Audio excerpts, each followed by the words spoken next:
तेईस अप्रैल 2026 की रात ग्राम तरही थाना लेरा में एक हत्या हुई थी, जिसमें एक आयुष कश्यप नाम के व्यक्ति उसके घर में घुसकर लोगों ने गोली मारकर बैठी थी और उसके भाई को गोली लगी थी, वो घायल हो गए। आज उस हत्या के केस का हमने खुलासा किया है, जिसमें कि 3 आरोपी हैं, भूषण बघेल, अमित टंडन और हेमंत कुमार बघेल। ये तीनों ग्राम तरही के रहने वाले हैं। इन्होंने उसके घर में घुसकर जो विक्टिम है उसकी हत्या की थी। तो इस तारतम्य में इनकी गिरफ्तारी हुई है। पुलिस की टीम जो है इसमें शामिल रही है, जिला जांजगीर की, बिलासपुर की, कोरबा, तीनों जिलों की टीमें हमने लगाई। तो इस घटना का मुख्य उद्देश्य जो व्यावसायिक प्रतिस्पर्धा और उनके जो मृतक के या उसका जो प्रभाव को लेकर गांव के व्यक्ति हैं, उनके जो ईर्ष्या थी वो मुख्य कारण था इसका। और इसमें जो और साजिशकर्ता कौन है या जो अन्य लोग जिन्होंने कैमरा को तोड़ने का भी काम किया था, उन लोगों के बारे में अभी विवेचना जारी है और शीघ्र ही उसके भी सुपारी किलिंग है या किस तरह का मामला? इसमें जो अभी आरोपियों की पूछताछ में कथन विषय सुपारी किलिंग ही प्रतीत हो रही है, परंतु जो मुख्य साजिश करता है उसके पकड़े जाने पर और अन्य खुलासे किए जा सकते हैं। सर, वारदात को अंजाम देने के बाद आरोपियों को जितना समय लगा, लॉजिस्टिक सपोर्ट क्या तैनात के बाद वो लोकल नेटवर्क इन था, उनके बारे में कुछ मुझे उसी गांव के ही लड़के हैं, नौजवान के लड़के हैं, उम्र इनकी 23 वर्ष और 28 वर्ष है। तो इसी गाँव में ही रहते हैं।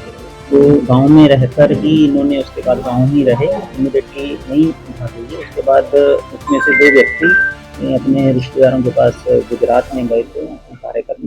तो वहाँ से हमें जो टेक्निकल इंटेलिजेंस और ह्यूमन इंटेलिजेंस के माध्यम से सूचनाएं मिली, जो अन्य संदेशों की पूछताछ पर इन पर शक हुआ, तो इनको वहाँ गुजरात से बुलाया गया। गुजरात से इनके आने पर इनसे पूछताछ हुई, उसमें इन्होंने अपना अपराध करने को।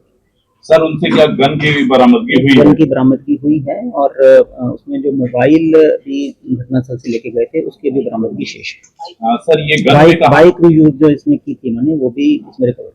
सर, गन उन्हें कहाँ से प्राप्त हुआ था, क्योंकि ग्रामीण अंचल है और ऐसे में गन इनके बयान के मुताबिक जो गन है, इनको जिस व्यक्ति ने इनको घटना अंजाम करने के लिए बताया गया था उसके द्वारा प्रोवाइड की गई थी। इसके बारे में विवेचना भी पेंडिंग। सर, ये लगातार इस तरह के ये दूसरी घटना है, गोलीकांड होता है, तो वो सिर्फ ये मोहरे पकड़े जाते हैं या हथियारों का सिंडिकेट है, उनका बैकएंड नेटवर्क तक पुलिस नहीं, बिल्कुल पूरा तय तक पुलिस जाएगी।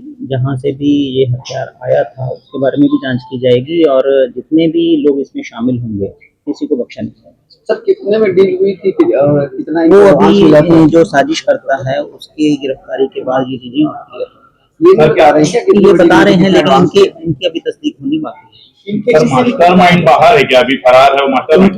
इनके जो कुछ के जो कर्ज थे अपने, जैसे ये अमित है और भूषण है, इनके विरुद्ध कुछ कर्ज थे देने कुछ लोगों के।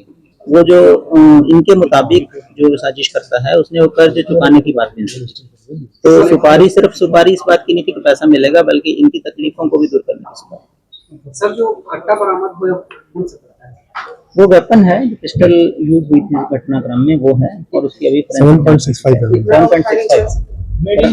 3 राउंड है।